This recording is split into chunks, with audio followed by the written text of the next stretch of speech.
हाँ, तो मेरे प्यारे मित्रों, कैसे हैं आप लोग। आशा करता हूँ कि अच्छे होंगे और अच्छी तरह से पढ़ाई करेंगे। तो दोस्तों, आज की क्लास में हम लोग पढ़ेंगे डॉक्टर भीमराव अम्बेडकर की जीवन परिचय और उसमें जो भी VBI ऑब्जेक्टिव टाइप्स क्वेश्चंस है उसमें से 20 क्वेश्चंस को इस लेक्चर में और फिर अगले क्वेश्चन में 20 क्वेश्चन को देखेंगे, जिसमें से पूरा 3 इसका लेक्चर बनेगा जो कि 60 ऑब्जेक्टिव टाइप क्वेश्चन है। तो 3 इसका लेक्चर बनेगा, 3 लेक्चर बनेगा।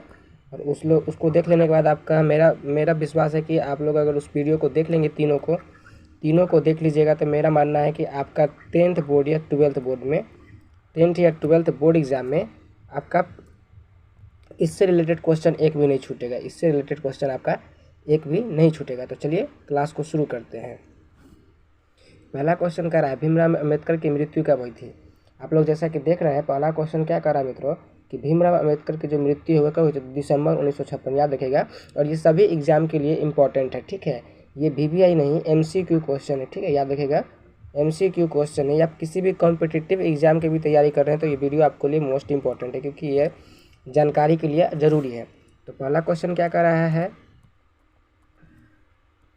पहला क्वेश्चन कह रहा है कि भीमराव अम्बेडकर की मृत्यु कब हुई थी। तो दिसंबर 1956, ऑप्शन नंबर 20 हो जाएगा। याद रखिएगा, ऑप्शन नंबर 20 हो जाएगा, दिसंबर 1956। चलिए नेक्स्ट क्वेश्चन, दूसरा नंबर क्वेश्चन के बढ़ते मित्रों। दूसरा नंबर क्वेश्चन क्या कर रहा है, तो दूसरा नंबर क्वेश्चन कर रहा है कि डॉक्टर भीमराव अम्बेडकर जी जो है चिंतन और रचनात्मक के मुख्यतः कितने प्रकार के व्यक्ति थे। तो 3 प्रकार के, ठीक है। कितने प्रेरक व्यक्ति थे, तो 3 इनके प्रेरक व्यक्ति थे, ठीक है। जिसमें से पहला है बुद्ध और ज्योति फुले और एक कबीर, तीनों ही इनके प्रेरक और रचनात्मक व्यक्ति थे। 3, ऑप्शन नंबर डी से हो जाएगा 3। याद रखिएगा 3, ठीक है। ऑप्शन नंबर डी से हो जाएगा। चलिए नेक्स्ट क्वेश्चन, 3 नंबर क्वेश्चन बोलते हैं। तो 3 नंबर क्वेश्चन क्या कर रहा है, तो 3 नंबर क्वेश्चन कर रहा है कि डॉक्टर अम्बेडकर किस वर्ग के परिवार में जन्म लिए थे। तो दलित वर्ग के, किसमें, दलित वर्ग में। ऑप्शन नंबर सी से हो जाएगा। याद रखिएगा, दलित वर्ग में। चलिए नेक्स्ट क्वेश्चन, 4 नंबर क्वेश्चन बोलते हैं। तो 4 नंबर क्वेश्चन क्या कर रहा है, हाँ, तो 4 नंबर क्वेश्चन कर रहा है कि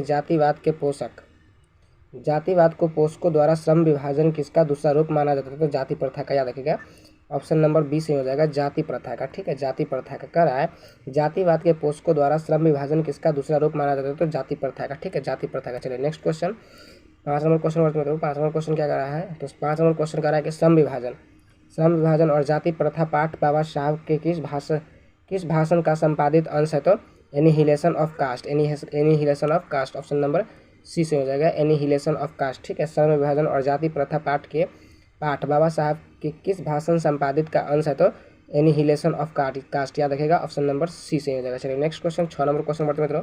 6 नंबर क्वेश्चन क्या कर रहा है, तो 6 नंबर क्वेश्चन कर रहा है कि श्रम विभाजन और जाति प्रथा के लेखक कौन है। तो डॉक्टर भीमराव अम्बेडकर। याद रखेगा, ऑप्शन नंबर बी से हो जाएगा। चलिए नेक्स्ट क्वेश्चन, 7 नंबर क्वेश्चन बढ़ते मित्रों। 7 नंबर क्वेश्चन क्या कर रहा है, 7 नंबर क्वेश्चन VBI है, VBI क्वेश्चन है। कह रहा है कि भीमराव अम्बेडकर का जन्म कब हुआ था। तो 14 अप्रैल 1891। कब, 14 अप्रैल 1891। याद रखिएगा, 14 अप्रैल 1891 को। चलिए नेक्स्ट क्वेश्चन, 8वां क्वेश्चन और मित्रों। 8वां क्वेश्चन क्या कर रहा है, तो 8वां क्वेश्चन कर रहा है कि डॉक्टर अम्बेडकर का जन्म किस राज्य में हुआ था मित्रों। डॉक्टर अम्बेडकर जी का वो जन्म है वो किस राज्य में हुआ था। तो मध्य प्रदेश। कहाँ हुआ था, मध्य प्रदेश में। ऑप्शन नंबर बी से हो जाएगा, मध्य प्रदेश, ठीक है। ऑप्शन डॉक्टर भीमराव अम्बेडकर का जन्म कहाँ हुआ था। तो Madhya Pradesh, option number B से हो जाएगा। चलिए नेक्स्ट क्वेश्चन, 9 नंबर क्वेश्चन बढ़ते मित्रों। यहाँ पे टाइपिंग मिस्टेक क्वेश्चन नंबर गलत डला गया है। चलिए नेक्स्ट क्वेश्चन, 9 नंबर क्वेश्चन बढ़ते मित्रों। 9 नंबर क्वेश्चन क्या करा है, तो 9 नंबर क्वेश्चन करा है कि जाति प्रथा किस प्रकार का श्रम विभाजन है। तो अस्वाभाविक। कैसा, अस्वाभाविक। ऑप्शन नंबर ए से हो जाएगा, क्या, ऑप्शन नंबर ए से हो जाएगा, अस्वाभाविक, ठीक है। जाति प्रथा किस प्रकार का श्रम विभाजन है। तो अस्वाभाविक, ऑप्शन नंबर ए से हो जाएगा। चलिए नेक्स्ट क्वेश्चन, 10 नंबर क्वेश्चन बढ़ते मित्रों। 10 नंबर क्वेश्चन क्या करा है, 10 नंबर क्वेश्चन करा है कि जाति प्रथा के अनुसार श्रम विभाजन का आधार क्या है। जाति प्रथा के अनुसार श्रम विभाजन का आधार क्या है। तो पैतृक पेशा, यानी कि जो पूर्वज जो करते आए हैं वही पेशा, ठीक है। जाति प्रथा के अनुसार श्रम विभाजन क्या है। तो पैतृक पेशा, यानी कि जो पूर्वज करते आए हैं वही, ठीक है। याद रखेगा, पैतृक पेशा। ऑप्शन नंबर सी से हो जाएगा, पैतृक पेशा, ऑप्शन नंबर सी, पैतृक पेशा। चलिए नेक्स्ट क्वेश्चन, 11वां क्वेश्चन और मतलब 11वां क्वेश्चन क्या करा है, तो 11वां क्वेश्चन करा है कि श्रम विभाजन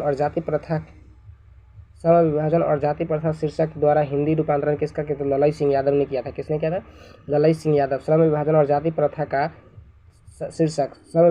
प्रथा शीर्षक किनके द्वारा हिंदी में रूपांतरित किया गया। तो ललाई सिंह यादव, ठीक है। ऑप्शन नंबर सी सही हो जाएगा, ललाई सिंह यादव। चलिए नेक्स्ट क्वेश्चन, 12वां क्वेश्चन क्या कर रहा है मित्रों, 12वां क्वेश्चन क्या कर रहा है, तो 12वां क्वेश्चन कर रहा है कि जाति प्रथा मनुष्य के पेशों को किस प्रकार प्रभावित करता है। तो यह मनुष्य को जीवन भर के लिए पेशे में बांध देती है। यह जीवन भर के लिए मनुष्य को पेशे में बांध देती है। क्या करती है, पेशे में बांध देती है। पेशा समझते हैं, जो पूर्वज करते आ रहे हैं, आपका फैमिली का जो पूर्वज करते रहे वही अगर आपने किया तो वो क्या हो गया, पेशा हो गया। चलिए नेक्स्ट क्वेश्चन, 13वां क्वेश्चन करते हैं। तो 13वां क्वेश्चन क्या कर रहा है, तो 13वां क्वेश्चन कर रहा है कि विडम्बना का अर्थ क्या है मित्रों, तो उपहास। क्या, उपहास। ऑप्शन नंबर बी सही हो जाएगा, उपहास। ठीक है, विडम्बना का अर्थ क्या है, तो उपहास। चलिए नेक्स्ट क्वेश्चन, तो 14 नंबर क्वेश्चन करते हैं मित्रों। 14 नंबर क्वेश्चन क्या कर रहा है, तो 14 नंबर क्वेश्चन कर रहा है कि कौन सी व्यवस्था मनुष्य के प्रशिक्षण अथवा उसकी राजनीति, उसकी निजी क्षमता का विचार किए बिना ही उसका पेशा निर्धारित कर देते। तो जाति व्यवस्था। ऑप्शन नंबर ए सही हो जाएगा, जाति व्यवस्था। ठीक है, जाति व्यवस्था कौन सी व्यवस्था है जो मनुष्य के प्रशिक्षण अथवा उसकी निजी क्षमता का विचार किए बिना ही उसका पेशा निर्धारित कर देता है, तो जाति व्यवस्था। चलिए नेक्स्ट क्वेश्चन,